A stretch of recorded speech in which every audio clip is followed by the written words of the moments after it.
하나님을 정확하게 이해하려면 하나님께는 사랑과 공의가 함께 공존하고 있다는 것을 우리는 반드시 기억해야 합니다. 하나님께서는 사랑이시지만 공의로우신 분이십니다. 한쪽으로 치우쳐서는 우리의 신앙에 결코 도움이 되지 않습니다. 하나님께서는 사랑이 빠진 공의로만 심판하시지 아니하고요. 공의가 빠진 사랑만 우리에게 베푸시는 것이 아닙니다.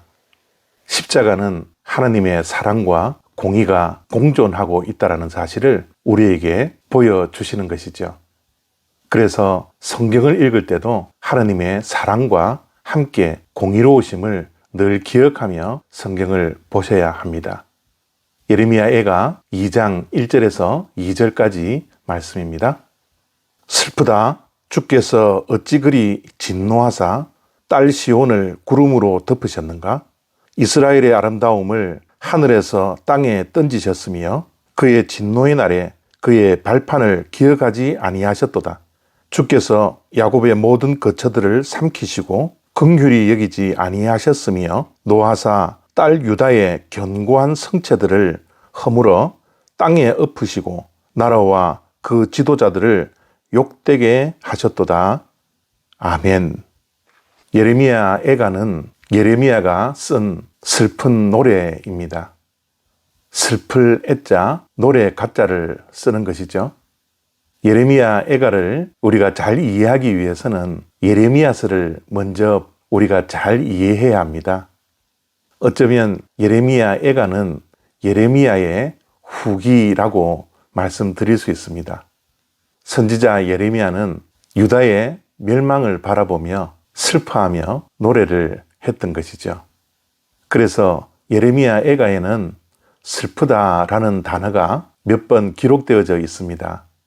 그 슬프다라는 표현을 우리가 볼 때마다 예레미야 선지자의 슬픔을 보아야 하지만 또한 하나님의 슬픔도 우리는 볼 수 있어야 합니다. 오늘 말씀도 슬프다라는 표현으로 시작되는데요. 예레미야의 눈물과 하나님의 눈물을 동시에 볼 수 있어야 합니다. 오늘 읽었던 본문 말씀 가운데 하나님의 진노라는 단어가 몇 번이나 나오거든요. 1절과 3절과 4절과 6절에 계속해서 하나님의 진노에 대한 말씀을 하고 있습니다. 하나님의 진노는 정말 무섭습니다. 오늘 말씀의 표현대로라면 하나님께서는 맹렬하게 진노하신다라고 합니다. 그리고 원수같이 진노하셨다라고 표현하고 있죠. 하나님은 사랑의 하나님이십니다.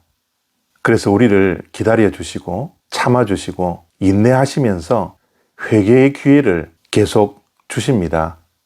그러나 하나님의 공의로우심으로 인하여 하나님의 때가 되면 하나님은 진노하시고 징계하시고 심판하시는 것입니다. 왜 예레미야 선지자가 눈물을 흘리며 슬퍼합니까? 이러한 하나님의 징계에도 불구하고 이스라엘 백성들은 회개하지 않습니다. 자기 자신을 성찰하지 않습니다. 그러한 백성들을 택하여 사랑하시고 보호해 주셨던 하나님께서 그들을 심판할 수밖에 없고 그들에게 진노할 수밖에 없기 때문에 하나님 또한 눈물을 흘리며 슬퍼하시는 것이죠. 하나님께서는 선한 목자이십니다. 하나님께서 돌보는 양들을 지키고 보호하기 위해서 목숨을 아끼지 않는 선한 목자이십니다.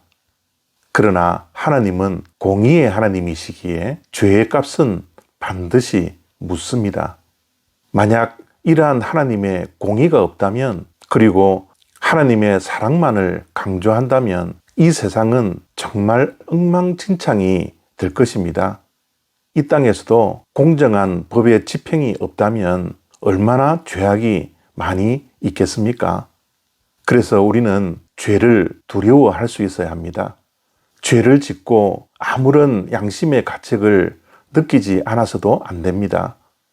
우리의 죄가 드러나고 또 하나님께서 그 죄에 대한 징계를 할 때 우리는 반드시 하나님 앞에 나아가 상한 심령이 되어서 무릎 꿇고 눈물을 흘리며 회개하고 참여의 시간을 반드시 가져야 합니다.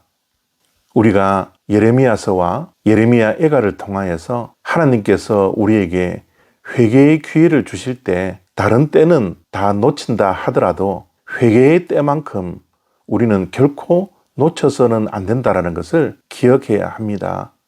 하나님께서 말씀을 통하여 우리의 죄를 지적해주고 우리의 부족과 연약함과 허물과 죄악들을 드러낼 때 하나님 앞에 나가 상한 심령이 되어 하나님 앞에서 철저하게 내 자신을 성찰하며 참여하고 회개의 자리에 있는 저와 여러분 다 되시기를 바랍니다. 감사합니다.